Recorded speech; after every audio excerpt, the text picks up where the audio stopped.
J'ai demandé à son parrain, Michel Corioland, d'Angerop, de venir me rejoindre pour présenter ce candidat, Alban Mertens, qui est en 3e année de doctorat à Supélec. Bonsoir à tous. Je suis très fier, très ému aussi, de parrainer l'école de Centrale Supélec et le projet d'Alban Mertens, jeune doctorant, qui m'a au départ effectivement replongé dans mes études qui sont très lointaines. Alors je ne vais pas vous donner le titre de son projet qui s'affichera bientôt, mais vous dire que ces travaux sont aux limites de la recherche fondamentale et de la recherche appliquée. Ces activités qui autrefois étaient séparées se nourrissent aujourd'hui l'une de l'autre, unissant les mondes académiques et universitaires avec le monde industriel. Alors, partant d'un constat de circonstance en ce temps de COP21, il va vous faire plonger dans le tableau des éléments périodiques de Mendeleïev, avant de vous repêcher très vite, rassurez-vous, sur la terre ferme et très concrète des économies d'énergie. Je lui laisse la parole. Bien, eh bien, la matière grise de Supélec, de Centrale Supélec, va venir sur scène. On lui tend le micro. Il prend la zapette, il se cale. 5, 4, 3, 2, 1. Bonsoir à tous. Donc, ce soir, je vais vous parler d'un concept de fonctionnalisation et de régénération des matériaux. Alors, quand je parle de fonctionnalisation, j'entends donner une nouvelle fonctionnalité, donc de nouvelles fonctions, de nouvelles propriétés aux matériaux. Et par régénération, j'entends redonner les propriétés initiales d'un matériau. Donc tout ceci, comme l'a dit Michel, ça se situe dans le cadre du recyclage. Donc tout ceci se déroulerait avant l'étape de recyclage. Il faut bien comprendre, donc, avec la COP21, qu'on vit dans un monde où on consomme de plus en plus. Et si on fait bien attention aux actualités, on entend généralement aux alentours du mois de juillet qu'à partir de telle date, on vit à crédit sur la planète. Et donc c'est ce qui est représenté sur ce graphique ici. Donc le nombre de planètes, ici. Donc c'est ce qui est représenté ici. Et on peut voir que depuis 1979, on vit tous les ans au crédit de la planète. C'est-à-dire que pendant 8 ou 9 mois, l'être humain a consommé plus que ce que la planète peut produire. Et donc par exemple, pour cette année, on est en 2015, on peut voir sur le graphique qu'on a consommé 1,5 année et qu'à terme, en 2050, on va consommer 2,5 années. La conclusion de ce graphique, c'est qu'on va manquer de certains matériaux. Et donc, je vous ai dessiné un calendrier d'épuisement des ressources. Donc on peut voir par exemple que pour l'argent, la date estimée de pénurie de l'argent est aux alentours de 2020. Mais moi, je vais plutôt m'intéresser au zinc. Donc sa date de péremption, d'épuisement plutôt, est aux alentours de 2025. Mais ce qui est plus important de savoir, c'est qu'on n'en recycle que 26%. Donc le gallium, par exemple, qui est un autre métal dont je vais aborder le sujet un peu plus tard, on ne le recycle pas du tout. Et enfin, le dernier métal dont je vais aborder le sujet plus tard, ce sera le titane. Alors lui, c'est vrai que sa date d'épuisement est beaucoup plus lointaine. Néanmoins, je pense qu'il faut quand même prendre les devants et anticiper le futur manque.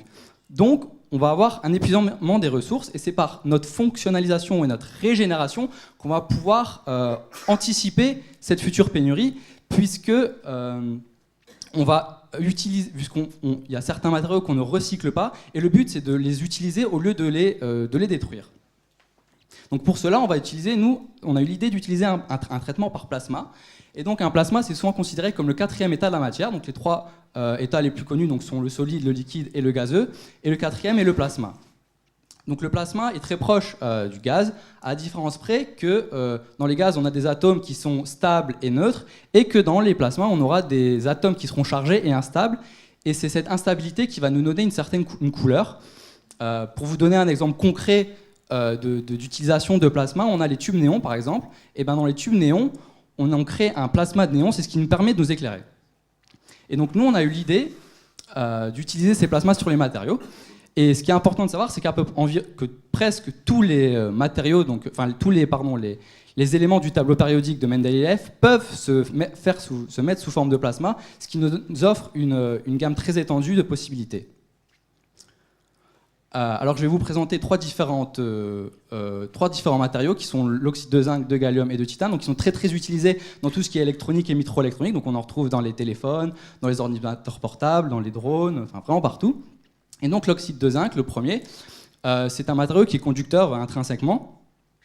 Et donc là, ici, on a une évolution de la résistivité. Donc la résistivité, c'est une propriété des matériaux qui nous dit si ce matériau va conduire très bien le courant, très peu ou pas du tout. Et on peut voir qu'avec un traitement, donc ici c'est la valeur initiale, et qu'avec ce traitement, on peut descendre à de très très faibles résistivités. Donc ici, par exemple, on a perdu en résistivité d'un facteur 1 million, ce qui veut dire que la conductivité a été augmentée d'1 million. C'est-à-dire que le matériau va conduire beaucoup plus rapidement l'électricité et donc faire fonctionner les appareils beaucoup plus rapidement. Le second exemple est l'oxyde de gallium. Donc lui, intrinsèquement, il est isolant, donc il ne conduit pas du tout le courant.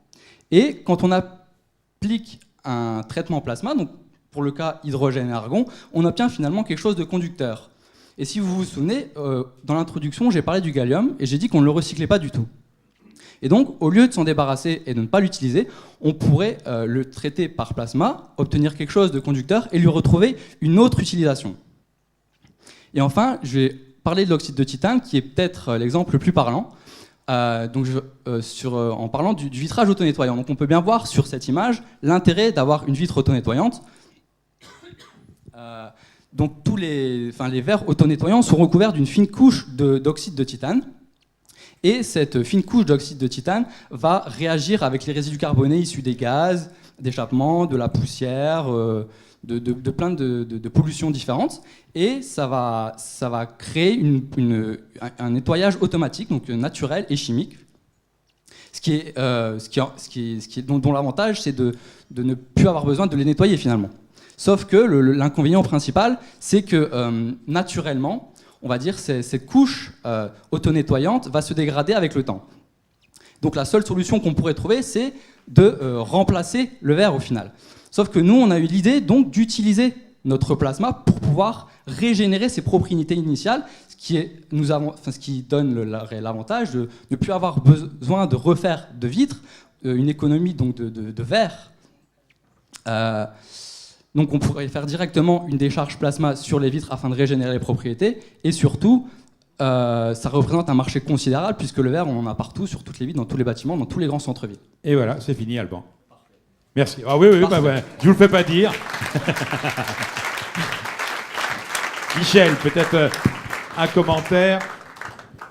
On est vraiment dans l'actualité COP21. Oui, effectivement, l'actualité COP21. Et puis, comme je l'ai dit en introduction, on partait, en ce qui me concerne, je partais de très loin parce que mes souvenirs d'études scientifiques étaient vraiment très très lointaines.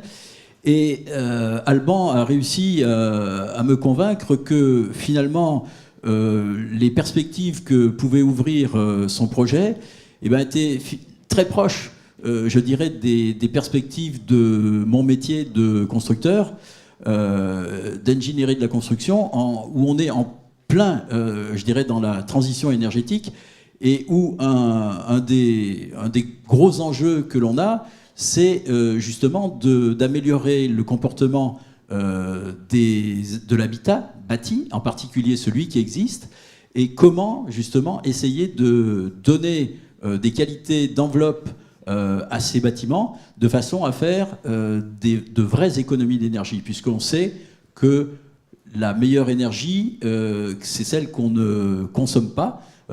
Et donc, voilà une perspective extrêmement importante et concrète, comme je vous l'avais promis.